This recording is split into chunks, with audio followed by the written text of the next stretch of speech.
אני אתן פה בהתחלה איזשהו רקע קצר, מה זה EMI והשדות שמסביב למערכת שלנו. נעבור קצת בקצרה על הסטנדרטים שיש, איך אנחנו מסמלצים ומה לסמלץ. הרבה פעמים אין לנו הרבה זמן לבצע סימולציות, ה-EMI סימולציות יכולים לקחת המון זמן, אז דרכי קיצור. ובסופו של דבר קורולציה מול הבדיקות מעבדה שנעשו. אז ה-EMI הוא מחולק לכמה אזורים. יש את האזור שנקרא השדה הקרוב, שזהו השדה מסביב למערכת שלנו. הוא במרחק של, זה תלוי באורכי גל. אנחנו נדבר אחרי זה מרחקים, איפה הוא מתחיל ואיפה הוא נגמר. בדרך כלל אנחנו חשבים אותו בכמה מילימטרים מעל הכרטיס, מסביב לכרטיס. השדה הקרוב הוא שדה שמסתכלים עליו, הוא שדה מאוד מסובך. הוא לא... קשה להבין מה הולך לקרות שם, יש שם מחזרות, הוא פוגע בדברים, הוא חוזר, הוא משתנה, אין כל כך יחס קבוע בין השדה החשמלי לשדה המגנטי. גם מבחינה מתמטית הוא מאוד מסובך. אז לחשב אותו מבחינה מתמטית אנליטית, זה יכול להיות קשה, שזה כדאי להשתמש בתוכנות סימולציות. מצד שני, יש את השדה הרחוק, שזה השדה שאני חושב שרובנו מכירים. אנחנו נראה אותו במרחק מה מהמערכת שלנו. השדה הרחוק הוא מה שאנחנו בדרך כלל רואים בפרי ספייס, והוא הרבה יותר פשוט. רוב הפרמטרים, רוב החלקים בנוסחאות המתמטיות נעלמים ברגע שמגיעים לשדה הרחוק בגלל המרחק. הוא הרבה יותר פשוט להבנה וגם יותר פשוט לפתור. עכשיו, בשביל להבין מה זה שדה רחוק, גם אחד הדברים שיש בשדה רחוק זה איך הוא, הירידה של האנרגיה ושל האמפליטודה של השדה. בשביל להיות בטוח איפה אני נמצא, יש כמה דרכים שאפשר לחשב את זה. אז עוד פעם, זה איזשהו כלל אצבע. יש כאלה שהולכים על 5 למדה. הדבר הכי טוב לעשות זה להסתכל על השדה, לחשב אותו במרחק מסוים ולראות אם הוא דועך ב1 חלקי r. ברגע שרואים שהוא דועך ב1 חלקי r, אנחנו יודעים אנחנו בשדה הרחוק, וזה אומר שגם מבחינה מתמטית, שמסתכלים על הנוסחה המתמטית שהיא, אם מסתכלים על המשוואה המלאה, היא די מסובכת, אז רוב האלמנטים שם יורדים ונשארים עם 1 חלקי r.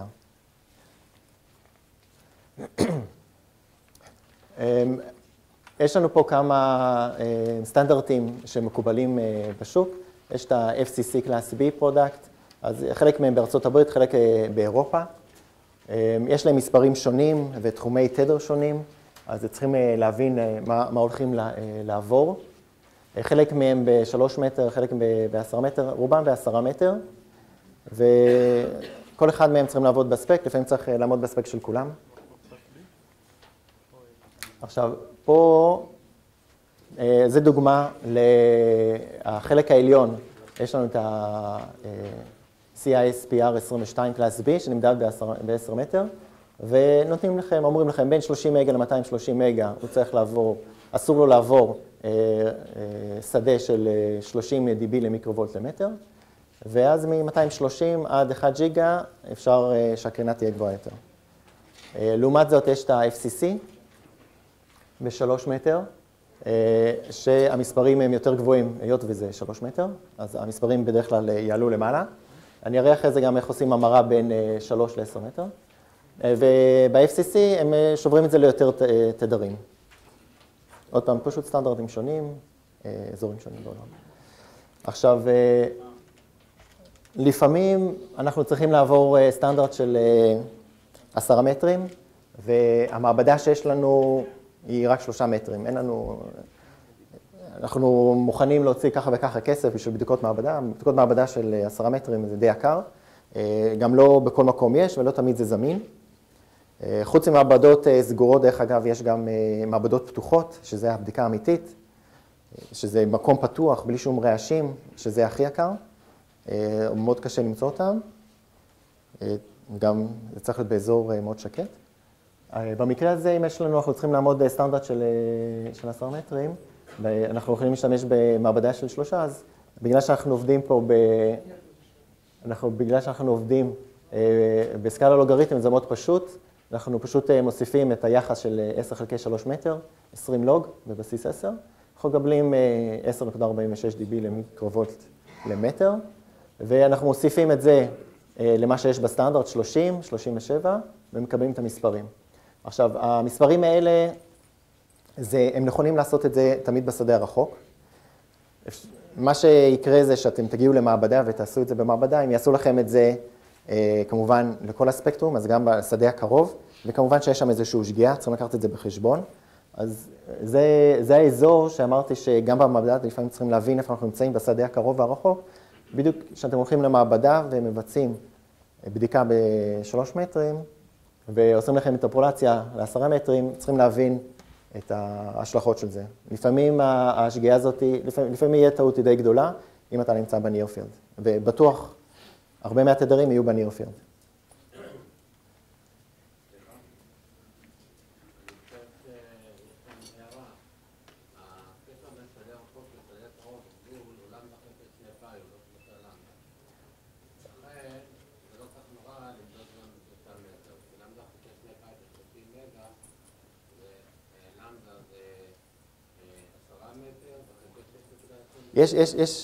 יש המון דרכים לבדוק איפה השדה הרחוק נגמר.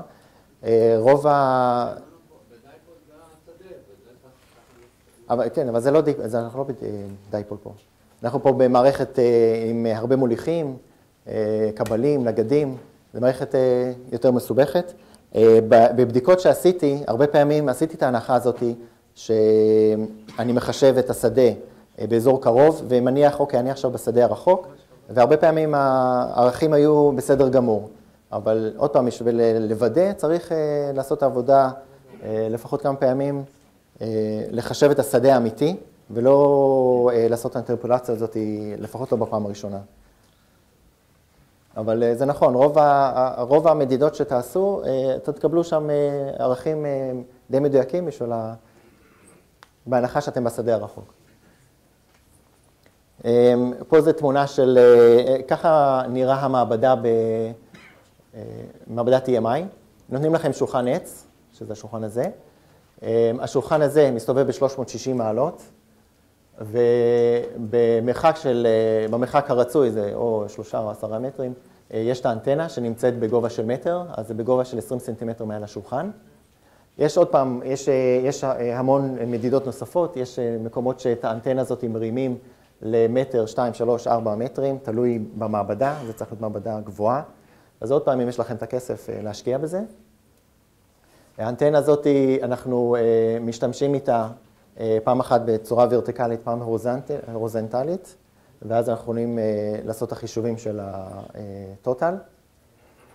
אז מה שיקרה, אנחנו נעשה חישוב אחד שהאנטנה במצב הזה, נסובב את השולחן 360 מעלות, ואז עוד פעם נסובב את האנטנה ב-90 מעלות, ונעשה את הבדיקה שוב, ויהיה לו התוצאות שלנו. גם יש בדיקות שיקחו את המערכת שלכם ויסובבו אותה, כדי לקבל בדיקות יותר מעמיקות מסביב לכל ה-device. כי כרגע, אם אתם מסתכלים, הדבר הזה מסתובב, אתם מקבלים פה חתך מאוד צר של הקרינה, שזה פה. עכשיו יכול להיות שהוא קורן למעלה, ואתה לא תראה את זה.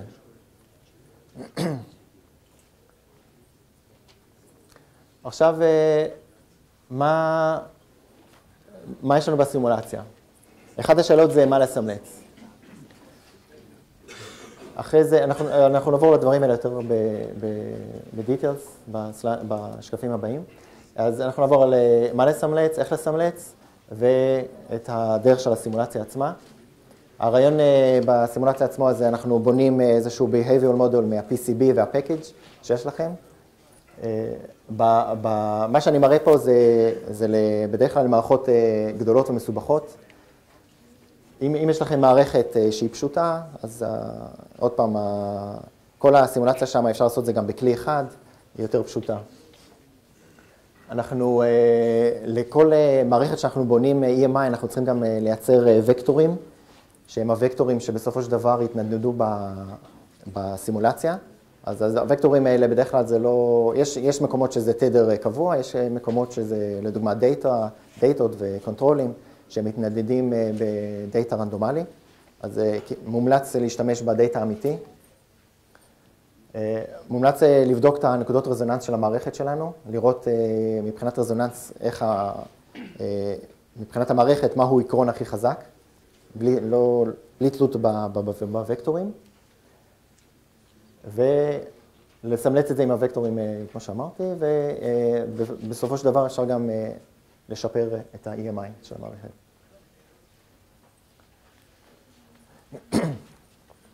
עכשיו, מה אנחנו רוצים לסמלץ? במעגלים האלה יש המון סיגנלים, אז בקשר לאיזה חלקים לסמלץ, אז אפשר, הכי נוח, זה תמיד כמו שאתם מכירים בסימולציות, זה פשוט לקחת הכל, ולסמלץ את כל הסיגנלים עם כל המתחים, ופשוט לא לוותר על שום דבר. ואז סביר להניח נקבל את התוצאה הכי מדויקת שאפשר. הדבר הזה לוקח המון זמן, אז צריכים להבין מבחינת EMI מה קורן הכי הרבה. אז מבחינת קרינה אנחנו אחרי זה נעבור על דברים שקורנים יותר ופחות, ואיפה אפשר, לפעמים איזה קיצור דרך אפשר לעשות. אז אחד הדברים לבדוק זה הסיסטם רזוננס. אנחנו רוצים לראות שהתדר המרכזי שאנחנו עובדים איתו, הוא לא פוגע בדיוק ברזוננס של המערכת. עכשיו, אנחנו מסמליצים מבחינת המודל אנחנו מסמליצים את כל המודל. מבחינת וקטורים אפשר, חלק מהוקטורים מסמלץ, חלק ללא, תלוי כמה זמן יש. ואם עוד פעם, אם הדיזיין הוא גדול ומסובך, אנחנו בדרך כלל נשתמש בסולברים היברידיים בשביל לחסוך בזמן. כמובן, אם יש לכם קלאסטרים חזקים עם הרבה זיכרון, אפשר לפתור את הכל בסימולציות של Full 3D. זה פשוט לוקח הרבה כוח חישוב. אז יש קיצורי, זה אחד הקיצורי דרך, להשתמש בהיברידי, לסמלץ את האזור ה-near field ולהעביר אותו הלאה לסולבר תלת-ממדי, ששם אנחנו יכולים לחשב את השדה במרחב כולו.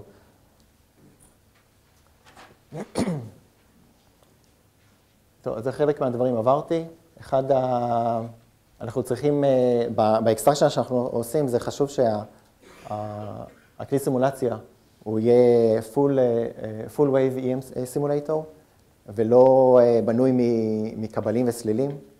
אנחנו חייבים, לא יכולים שהמודל שלנו יהיה למפט מודל. הוא חייב להיות מודל שמוציאים אותו ממודל extraction tool. אנחנו עוברים על כן, מה שאנחנו צריכים זה, המודל הוא חייב להיות distributed. עכשיו, אם הוא לא distributed, אז אנחנו לא נראה את כל האפקטים של שדות. אז לדוגמה, שינויים של פאזה בשדה ובשדה האלקטרומגנטי. הדבר היחידי שישנה לדוגמה פאזה במעגלים של קבלים וסלילים, שהוא למפט מודל, זה יהיה קבלים וסלילים, ואז המתח והזרם ישתנו. אמרתי כאן, אנחנו מייצרים את המודל, זה צריך להיות מודל distributed, שמודל אמיתי.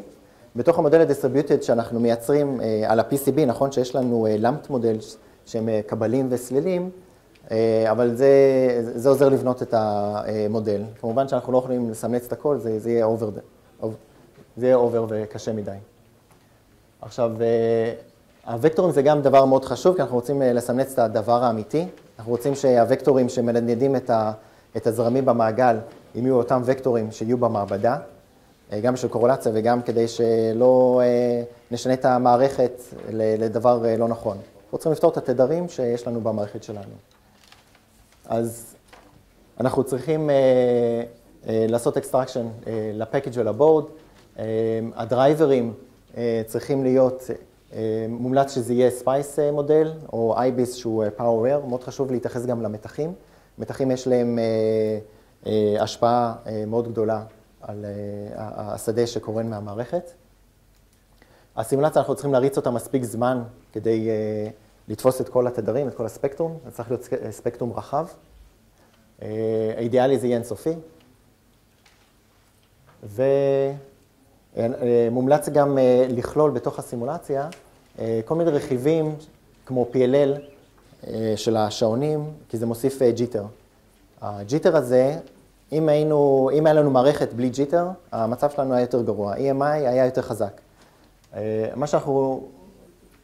ברגע שאנחנו נשים ג'יטר לשעונים, אנחנו קצת מרסנים את ה-EMI.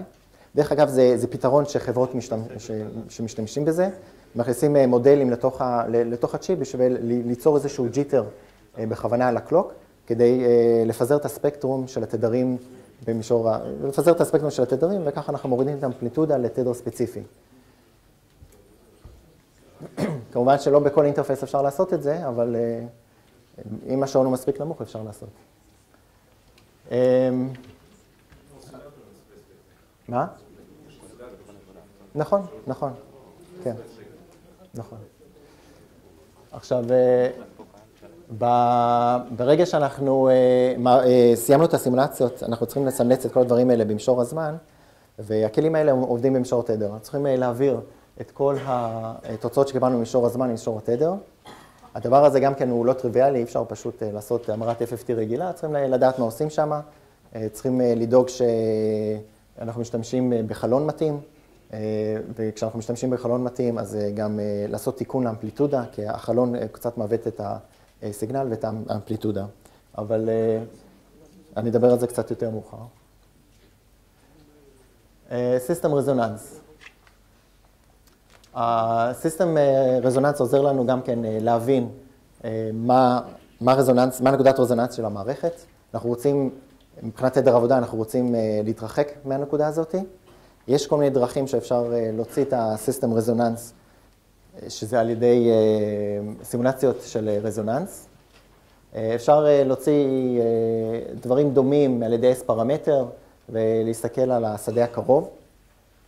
הרזוננס, לפחות ברוב הכלים, הרזוננס שרואים זה יותר בשביל הפליינים, אז זה יותר משפיע על המתחים. פה זה איזושהי נוסחה בשביל שאפשר לחשב ידנית מה יהיה התדר רזוננס הנמוך ביותר במערכת, כדי שתקבלו את התוצאות, תוכלו להגיד, אוקיי, זה בסדר גודל הזה. איך אנחנו מחשבים את כל ה-EMI? הרעיון הראשוני זה לייצר בכלל את המודל מה-PCB, מה-Package, להכניס אותו לאיזשהו Spice Simulation בטרנזיאנט, להריץ אותו שם, כמו שאמרתי מקודם, להמון זמן, כדי לתפוס גם את התדרים הנמוכים ביותר. ברגע שיש לנו את זה, אנחנו לוקחים את זה, מעבירים את זה למישור התדר ומכניסים את זה חזרה לאותו דיזיין שעשינו לו את האקסטרקשן. בדיזיין הזה מה שאנחנו עושים, אנחנו לוקחים את המקורות זרם שלקחנו ממישור הזמן, ומכניסים את זה עכשיו במישור התדר, את מקורות הזרם, אבל במישור התדר. מומלץ להשתמש במקורות זרם, כי זה באמת מה שזה. כל רכיב הוא איזשהו מקור זרם. אפשר גם כמובן להכניס מקור מתח, אבל מקור זרם זה הדבר הנכון יותר. מזה אנחנו מייצרים near field, את השדה הקרוב מסביב למערכת שלנו. עוד פעם, זה בשביל דיזיינים גדולים ומסובכים שאנחנו צריכים להשתמש בהיבריד סולבר. אם אנחנו משתמשים באיזשהו אנטנה דיפול לדוגמה, שזה פשוט, אנחנו פשוט משתמשים ישר בסימולציית 3D המלאה, ורואים ישר את הקרינה, כמו שעושים בתכנון אנטנות. במקרה הזה אנחנו לוקחים את השדה הקרוב שחישבנו עם ההיבריד סולבר, מעבירים אותו בתור מקור שדה, מקור קורן, לסימולטור ה-3D המלא, ושם אנחנו כבר יכולים לראות את השדה ואת הקרינה במרחב כולו. עכשיו, בסולברים full wave תלת-ממדיים, לפחות בסולברים שאני השתמשתי פה, בסולברים של אנסיס, כל הדבר הזה אתה נמצא בעולם של מתכת, של פק. אז אם אתה תשים בפנים את המקור קרינה שלך ותרצה למדוד את זה במרחק שאתה מגיע לאזור של המתכת הזאת, כמובן שלא תראה כלום. אז מה שאנחנו צריכים לעשות, אנחנו צריכים לדאוג לזה שהקופסה תראה כביכול שהיא פתוחה ב-open space, ואפשר לשים איזשהו boundary condition, או שאפשר להשתמש ב-PML, שזה perfect matched layer, שיש לו יכולות יותר טובים מ-boundary conditions, הוא סופג יותר טוב. אחרי שעשינו את זה, מבחינת המערכת, אנחנו יכולים לעשות מניפולציה ולראות את הקרינה בכל מקום במרחב. אוקיי, עכשיו, פה אני אחזור מה משפיע לנו בסימולציה. עכשיו, ה-signal pattern משפיע מאוד, התדרים כמובן, כמה סיגנלים חזקים, הרבה פעמים אנחנו נרצה לדחוף קצת יותר חלש את הסיגנלים, כדי להוריד את הקרינה.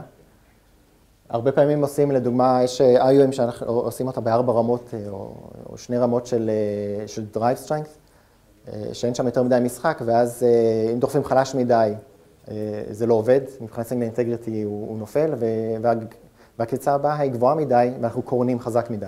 ה-signal integrity עובד, הכל עובד מאוד יפה, אבל יש לנו שדה של EMI גבוה מדי. מה שקורן הכי הרבה, ומה שאנחנו בדרך כלל נראה שהוא בעייתי במערכות, זה שעונים. שעונים מדויקים, אם יש לכם שעון ממש מדויק, בלי ג'יטר, והוא 50% duty cycle, בלי שום duty cycle distortion, יהיה לכם שם בעיות ב-EMI. הסיגנל אינטגריטי הכל יהיה יפה, אבל אוטומטית יהיה לכם בעיות ב-EMI. ופה צריך לראות אם אפשר אולי קצת לשחק עם השעון, לעשות אותו לא 50%, כי אם הסיגנל הוא סינגל-הנדד, אז אפשר כמובן לא חייב להיות 50% תמיד.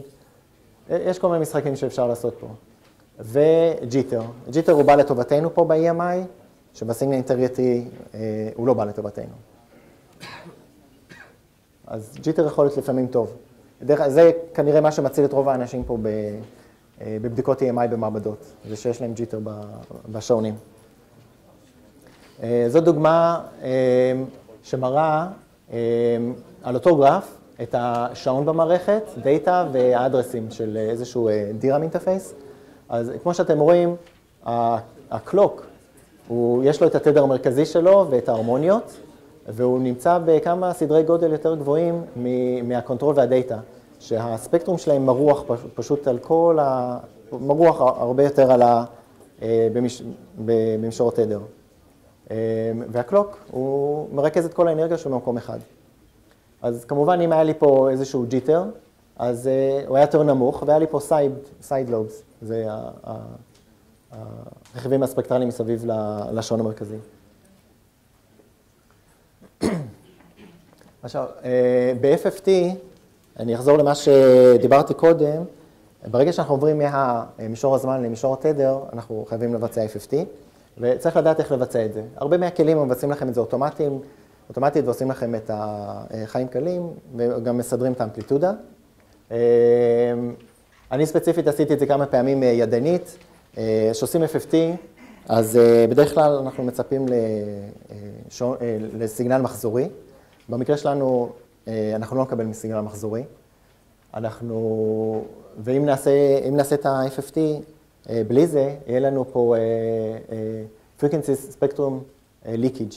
אז זה אומר שאנחנו לא נראה בדיוק אם יש לנו שעון ב-50 מגה-הרץ, אנחנו לא נראה בספקטרום 50 מגה-הרץ, אנחנו נראה את 50 מגה-הרץ עם סייד לובס מסביב. ונראה, יש שם הרבה רעש. עכשיו, ברגע שאני משתמש בחלון, אני יכול לכוון את החלון שלי כדי לראות יותר חדות, בצורה חדה יותר את התדר שאני רוצה. זה בעיקר חשוב כשיש לי תדרים קרובים אחד לשני. לפעמים מה שמעניין אותי זה יותר האמפליטודה. אז יש המון חלונות שאפשר לשחק איתם, וצריך לדעת כמובן להכניס את הפרמטרים נכון, ואחרי זה לעשות גם תיקון לאמפליטודה.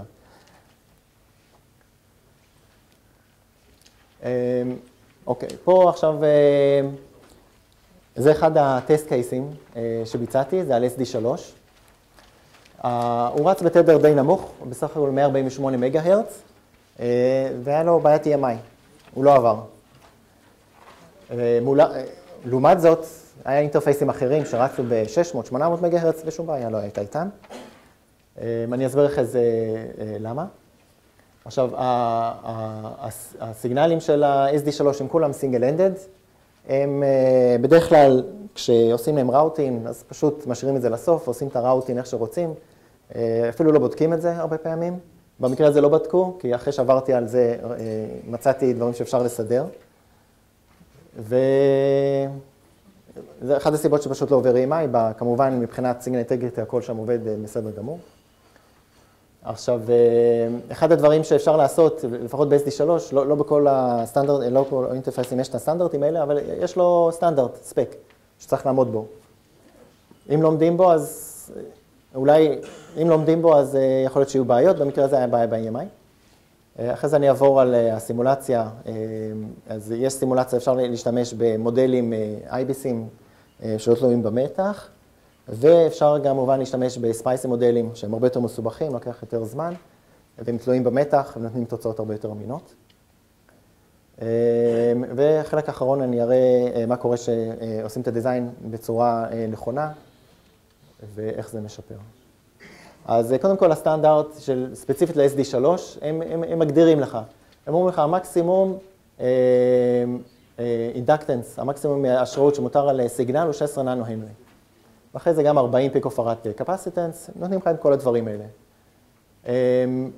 כמובן, רוב האנשים לא מסתכלים הרבה על הדברים האלה, עושים את הראוטין, וכשבדקתי, עשיתי סימולציה, ועשיתי אקסטרקשן ל-RLC, ראיתי שהאינדקטנס הוא פה מאוד גבוה. עכשיו, זה היה די ברור שהוא גבוה, כי הראוטין שם היה מאוד ארוך, וזה גרם לאינדקטנס מאוד גבוה. וזה לא עמד בספק, וזה באמת נכשל גם בבדיקות EMI. אז מה שרואים כאן, זה אחרי שיצרתי את השדה הקרוב בתוכנת ההיברידית, והעברתי את זה לתוכנת ה-Full 3D, אז רואים את זה, זה ה-PCB כבכל, הקופסה שעליו עשיתי את האקסטרקשן. מה שאתם רואים פה מסביב, זה השדה שהוא מאוד שקט באזור הזה, והוא גם ה-boundary conditions שהיו לי מקודם, בתוכנה הקודמת. ובמרכז זה האזור של ה-SD3, ורואים שם את הקרינה. כאשר ממש המרכז זה הקרינה הכי גבוהה. כשאנחנו הולכים ומסתכלים בשדה הקרוב בתוכנה הקודמת, ממש אפשר להתקרב, נראה את זה יותר מאוחר, ממש אפשר להתקרב לסיגנלים ולראות פלוס מינוס מאיפה הקרינה מגיעה, ורואים בוודאות שזה מהשעון. פה זה קרינה, אני כותב פה שדה רחוק, אבל זה כביכול ב3 מטר. מה שאני מסמלץ פה, מה שאני נותן פה זה שדות במרחב, זה לא בהכרח שדה רחוק. זה נוח לדבר על זה בשדה הרחוק, אבל בתדר הספציפי הזה זה באמת היה בשדה הרחוק.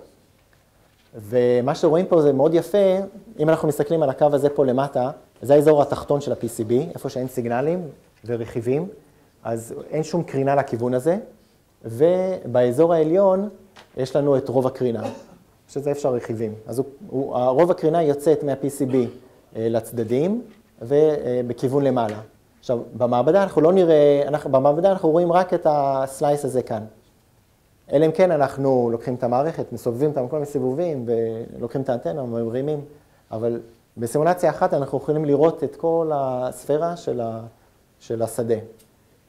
כמובן בכל תדר ותדר אנחנו נראה פה משהו שונה, לא תמיד זה ייראה כל כך יפה, הרבה פעמים זה עם כל מיני שפיצים. בסימולציה הזאת, דיברתם מקודם, יש אופציה להשתמש ב-IBIS מודל, ואופציה להשתמש ב-SPICE מודל. יש IBISים גם ב-4 וגם ב-5, בעיקר ב-5, אפשר גם להכניס את התלות במתח. שראיתי, ברגע שעשיתי רק ב-IBIS ושמתי מתח אידיאלי, אז הקורלציה לא הייתה כל כך טובה בין המעבדה לסימולציה. אז המתח כן משפיע פה.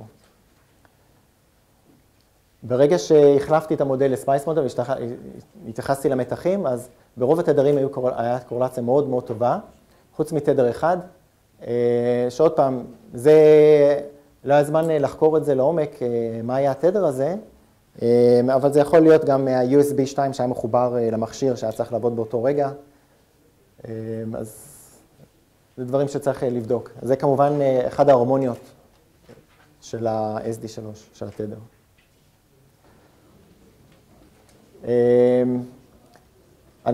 אני עוד מעט אעבור ונסה להסתכל על הסימולציה מול המעבדה. פה הסימולציה, זה ב3 מטר, אנחנו רואים, גם פה רוב הקרינה היא בחלק העליון של ה-PCB, בחלק התחתון אין כמעט כלום, כי שם אין כמעט ראוטין. שכבות אדמה מעיפות את זה. כן. סימלצת רק את השעון? לא, פה סימלצתי הכל.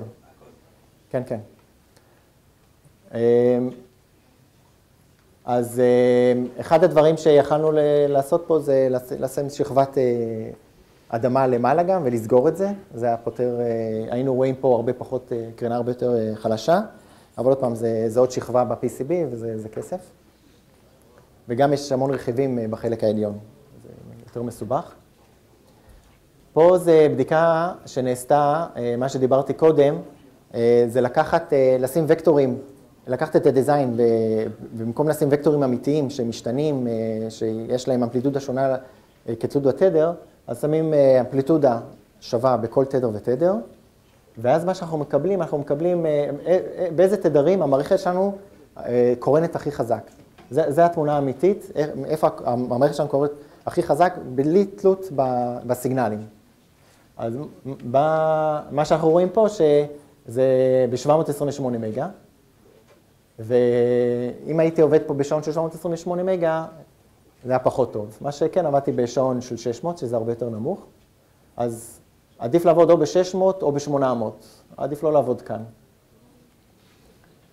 אז זו בדיקה מאוד פשוטה, לא צריך לעשות שום סימולציית ספייס, זה הכל אפשר לעשות בתוך הסולבר.